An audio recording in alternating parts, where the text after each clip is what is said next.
Hollywood's hot under their collar tonight with some leading men raging over raunchy stories about their alleged sexploits, reported in Hollywood Madam Jody Baby Doll Gibson's new memoir. Gordon Dukamatsu was live in Redondo Beach tonight with details. Gordon.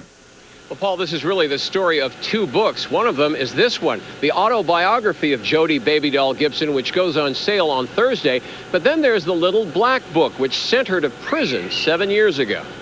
Bob DeCastro in West Hollywood with this. Bob, good morning. Good morning, Steve. Well, the celebrities named in this book may surprise you, and maybe they won't surprise you.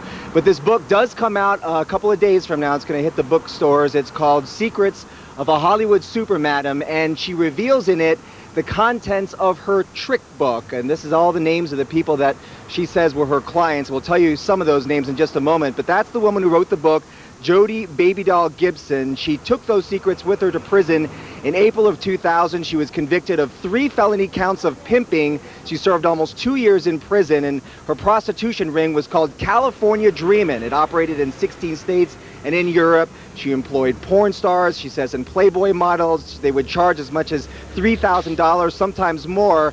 She would take about 40%. And her trick book was part of the evidence during trial, but the DA's office successfully fought efforts to conceal the records. All of the names were blacked out. Well, not anymore. In this autobiography, Gibson reveals the names of some 24 celebrity patrons. She lists Bruce Willis, Tommy Lasorda, Steve Jones, the Sex Pistols guitarist, the late film producer Don Simpson, Ben Affleck as well. Also listed in this book, this is according to her website, Chapter 7 is Sly, Arnold, and Robert Horry. Chapter 9, the founder of Guess Jeans, Maurice Marciano. Chapter 15, designer Steve Madden. Chapter 14, Jim Belushi. She also says, Steve, that she's going to reveal who is cheap, who is generous physically, and also Chapter 17, Steve Edwards. And the secrets of the trade to make you better. Secrets of the trade. You know what? Now there's a public service worth reading about. Do you think it should be a crime? You know what I think. I'm asking you. No victim, no crime. Of course it should be legalized. This is just silly. It's part of human nature to want and need that. Come on. Is it legalize immoral? it already? That's not for me to judge someone else. Right. If they're moral or not moral. Laws are not based on morality. A lot of things are. This one seems to be moral and illegal, or legal and immoral. So, why not? So you're saying she knew what she was doing? Of course. It's a marketing strategy. Absolutely. Either by her or her publishers or her agent or her handlers, and it's very effective. Now that she's free, she's written a controversial book called Secrets of a Hollywood Supermadam. Please welcome Jody Baby Doll Gibson.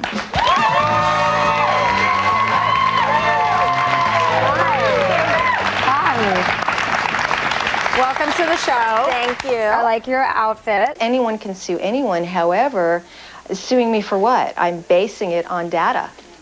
Court data, to be exact. Gibson says that Little Black Book is what sent her to prison. She says if it's so powerful, it must be accurate and truthful. And she says she should know she wrote it.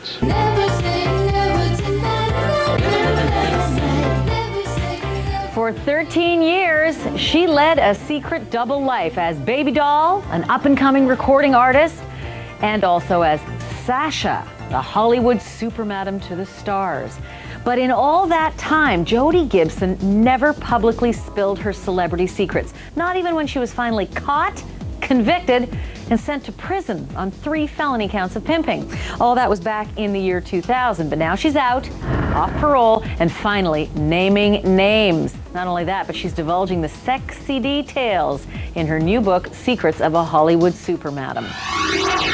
So Jody, why now? Why all of a sudden reveal all of these A-list names? Is there something to this particular timing? Well, actually, I had to do 3 years of parole when I first got out of incarceration, and that was not the most opportune time to write this book. So the court records have indicated some pretty famous names, and when I say A-listers, I mean A-listers. Among them, Bruce Willis, Jim Belushi, Tommy Lasorda, even a former Texas Lieutenant Governor, Ben Barnes. They are all named in your Black Book. Now, naming names in a Black Book doesn't necessarily mean they're clients. Are you alleging that they were clients? Actually, there's more than just that in my book. I include the court documents that were used to convict me and send me to prison, which include all the payout logs and all the information of who saw whom and what date they saw them. So it's supported by actual courtroom data. Why are you giving up the names? Actually, the reason I'm giving up the names is to expose the political agenda, which would explain why I was sent to the most severe prison in the state of California, where death row is. Are you angry because those clients weren't prosecuted and yet you were?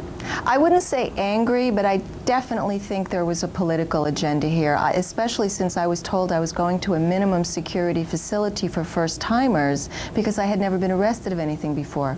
I found it amazing when I read the story. You were sent to Chowchilla, which is, as you said, a maximum. You were sentenced to 9 years. You served 2 plus parole. That is a pretty heavy-duty penalty. Are there any other penalties you know of that are that stiff for the kind of crime that you were convicted of? Not that I know of. Tell me a little bit about the crimes themselves. I was reading up on something that said you were charging $3,000 a day for what was considered to be either companionship or sexual favors. Is there truth to that? Oh, absolutely. No, there was sex included. However, I mean, my prices ran from $3,000 to $15,000. Holy cow, $15,000? Yes. You had to have A-listers for that kind of a fee. Yes. I basically hired girls that were Playboy Playmates and adult film stars and put them in better environments with better classes of people for better money. Let me tell you, some of the publicists have come out very strongly against you, some of them saying that this is all garbage, it's all made up, a lot of them saying that they're going to sue you. In fact, many of the people we contacted said that they plan to sue you over this book. Aren't you concerned about this? No, I'm not being sued by anyone. Again, you can only be sued when something is not true. If what you're saying is true and it's supported by courtroom data, then what exactly is the charge? Tell me, did you think at any point in this illustrious career you were actually going to get away with it? I couldn't believe that I was, especially since the girls testified they were being treated so well and it was they who solicited me, not I who solicited them. And I was a little surprised that a jury actually wanted to send me to a state penitentiary. It's an interesting story. Jody Gibson, I appreciate you taking the time to talk to us. Thanks so much. Thank you. Well, you certainly can't say that she's led a dull life. Mark, your observation. She's a helper. She should do it. She helped people. She's Mother Teresa in a blonde wig. That's she's our Mother Teresa. Thank you, baby doll. I wound up in the most severe prison in the state of California for this, in a room with 7 other girls doing life for murder. They found that the district attorneys, campaign contributors were clients on my list. And there would have been no way to really support the political agenda unless you knew who the players in the game were. Wow. So you were in jail. I heard you had missing teeth in jail and black eyes and bruises and concussions. So you would get beat up? Oh yeah, I had to fight for my life daily. I mean, I could never sleep. Oh God, it's another book to be able. It's like people ask me, what was it like in prison? And I don't know how to really sum it up in one sentence. But if I had to, I would say it's like being a prisoner of war. A prisoner of war. Yeah. So how did a little girl, I'm sure a sweet little girl, turn into a Hollywood madam? My story is very different than anybody else's because I came from an entertainment background. My mom discovered Tom Cruise. I heard. Yeah, she always said, oh, he's going to be such a big star, Joe. And, you know. And what was his real name? Thomas Mopather III. So I came to Los Angeles to pursue my dreams of being a recording artist because really all I wanted to do was make videos for MTV.